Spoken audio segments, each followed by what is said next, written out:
rich will become richer, the poor will become poorer, and the middle class will get wiped out. And the reason why is because some people, rich people, will understand money and they will continue teaching their kids. And everybody else, the majority of people who have no idea what's happening, will continue to become poorer because they don't even see it happening. The moment you take a paycheck, you're an employee, and that's the mindset. So my rich dad never paid me. It drove my poor dad, government employee, nuts. You gotta pay people, you gotta pay people. And Rich Dad was not saying that the paycheck was bad. He says you didn't want to be a slave to money. So as an entrepreneur, if the Rich Dad folded, I just started another company. I don't need a paycheck. I don't need anybody to take care of me. If my government doesn't like me, I move to another country because they need entrepreneurs there. So the entrepreneur is not so much the business. The entrepreneur is really the mindset and the skill sets and the different set of rules. Small business does not operate in the same rules as big business. Entrepreneur is a mindset first, a skill set, and rules. And depending upon whether you're an employee or a small business, the rules are different. The mindsets are different. The skill sets are different. You inherited that, whatever it is, that poverty. You inherited that mindset, that idea of scarcity, that idea that you don't have enough money. You inherited that. Building wealth becomes a revolutionary act because now you start saying, I'm going to go against what I was taught, right? And so I said, by starting with $25, if you can do $25 a month, that's cool. If you can do $25 a week, that's cool. But what happens is, once you start understanding the power of how your money works, you start saying, I don't need to do that because that's taken away from this. That 25 will now become $50. Guaranteed. That 50 will now become 100 because you're going to start doing more with less. The person who works out and sees that they drop 10 pounds in 2 weeks says, you know what, I'm going to go a little harder because I know if I can drop 10, I can drop 20.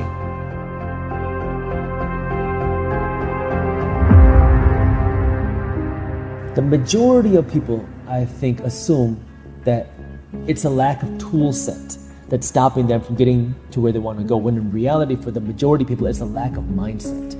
Most of us have access to the tool set. It's just our mindset that's lacking.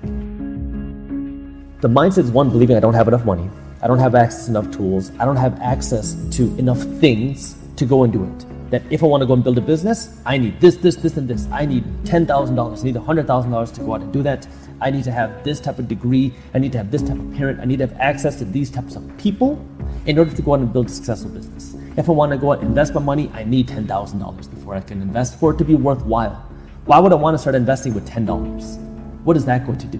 When in reality, these small investments do build up. If you are 21 years old today and you start by investing just $100 a month, which is just over $3 a day, and you do this consistently until you retire, until you're 65 years old, 66 years old, and you could get an average 10% return on your money. That doesn't mean it's a 10% return every single year. It's an average 10% return over the course of investment, which is the average stock market return. You will retire a millionaire. Savers are losers and cash is trash. And yet people are, I want a high-paying job. Well, that's an obsolete idea. Get out of debt is an obsolete idea. You should learn how to get into debt, how to use debt to get rich, and they'll never teach you about taxes. The reason the 1% is way up here and the 99% are going this way is because when you print money, two things happen: inflation and taxes. It's going to crush you.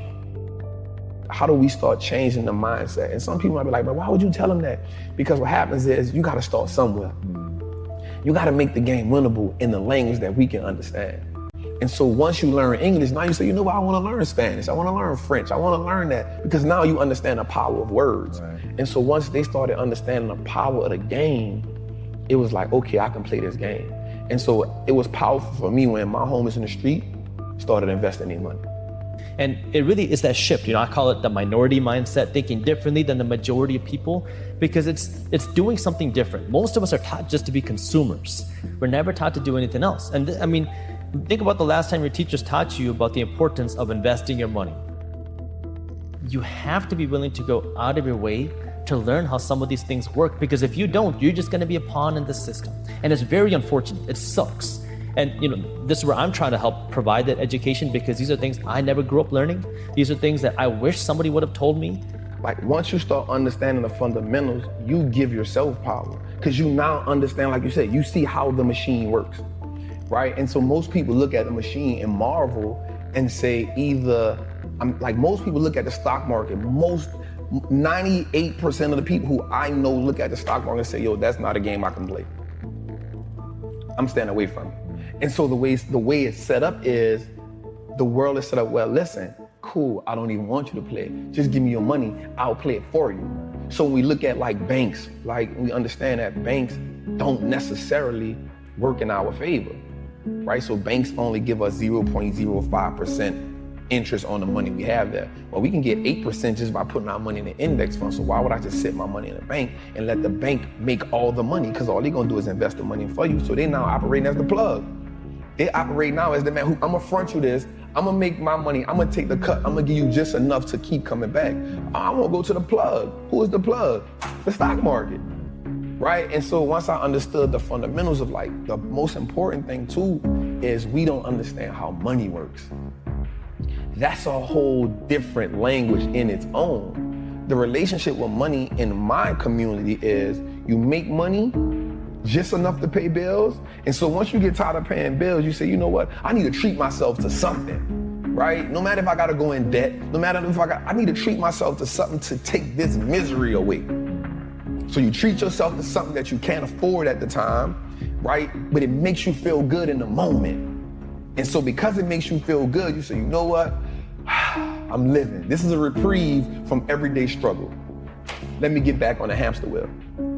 And so the sacrifice now becomes hard, because now you're saying, I gotta work, and never get that reprieve. I'm not willing to do that, right? And so that's the mindset comes in and say, everybody around me had the same problem. No one represented the solution. So if I don't change something, I'm only going to end up like everybody else I know. When we have obsolete ideas, we get obsolete results. So what's happening for most people, the idea of going to school, getting a job, working hard, saving money, getting out of debt.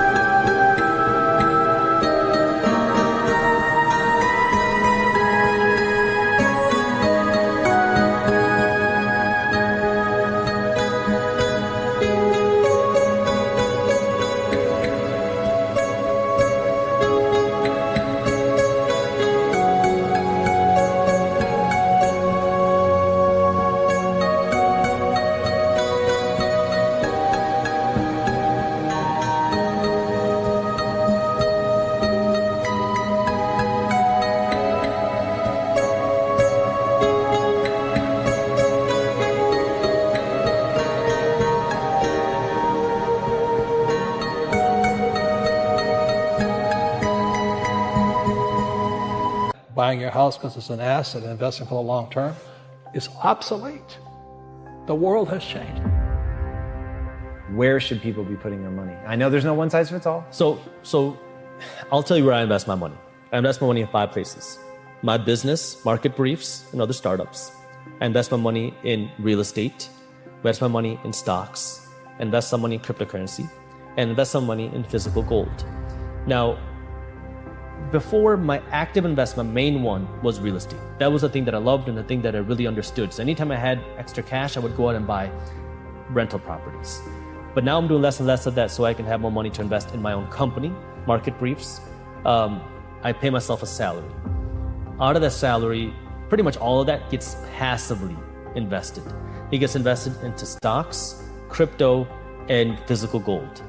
So what does that mean, right? Well, in stocks, I have a system where every Wednesday, you can pick whatever day, it doesn't really matter. But for me, it's Wednesday. My money is automatically pulled out of my bank account and it's invested into a few different ETFs. So an ETF is an exchange traded fund, and you can think of it like a group of stocks. So instead of going out and investing in Amazon, one company, and then hoping Amazon grows, You invest in a group of companies. Like some will give you exposure to 30, some will give you exposure to 500, some will give you exposure to thousands. There's a bunch of different ETFs out there. And there's ETFs for a bunch of different things. Like one example that I invest in is the S&P 500 ETF. The S&P 500 is a group of the biggest 500 companies on the stock market. And so when you invest in this ETF, you're literally or indirectly / directly investing in the biggest 500 companies on the stock market without individually investing in all of them. You invest in one ticker symbol and it gives you exposure to all of them. So you're in essence investing in the companies that make America, America. You're investing in America. You can invest in specific sectors, technology, healthcare. You can invest in companies around the world, emerging markets. And so you can find these ETFs, you know, again, Google search, YouTube, you'll find kind of the things that you'll see what you're interested in, buy what you're spending your money on. And so that's one thing that I do. I have a few ETFs. Every Wednesday I'm buying that. And then I have my cryptocurrencies. So for me, you know, I think cryptocurrency is going to have a lot of value in the future, but I also believe it's going to be very volatile.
I think we're going to see a lot of, you know, just like anything else, there's a lot of dumb money in crypto. And, you know, anytime you have all this money that was printed, right, money's going to want to go to dumb places. And so I think that we're going to see some cryptocurrencies go under. And again, what is that going to do? It's going to create panic, it's going to create volatility, it's going to create fear. So, you know, especially when the newer asset class, you have to be willing to understand that and withstand that. And so, you know, I understand that, you know, I'm not the most educated person in crypto, but I understand the basics. I believe in the value of the blockchain. So I invest in Bitcoin, Ethereum, and a couple of the smaller coins, the things that I believe in. And that's happening every day. And then I invest in physical gold. Every month, I have some cash going to buy some physical gold every month. And so this has happening on autopilot. It's automatic, it's passive, and it's consistent. And it's just a simple way for me to invest.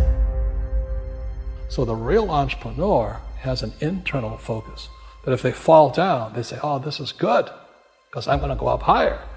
You know, the average person will fall down and say, oh, I'm going to take some Prozac. Or somebody has a mistake, oh, the mistakes don't matter. Well, mistakes matter. It means you didn't know something. But a real entrepreneur, whether they fall down, they always can go up. They can stand back up and go higher. That no matter what happens to them, they get stronger and better and smarter and happier. But a person with a weak internal mindset is that they're so afraid of what happens, it generally happens. Like, you know, people who are afraid of losing their jobs, they generally lose their jobs. Mm-hmm. You know what I mean? Yeah, so everything comes through you.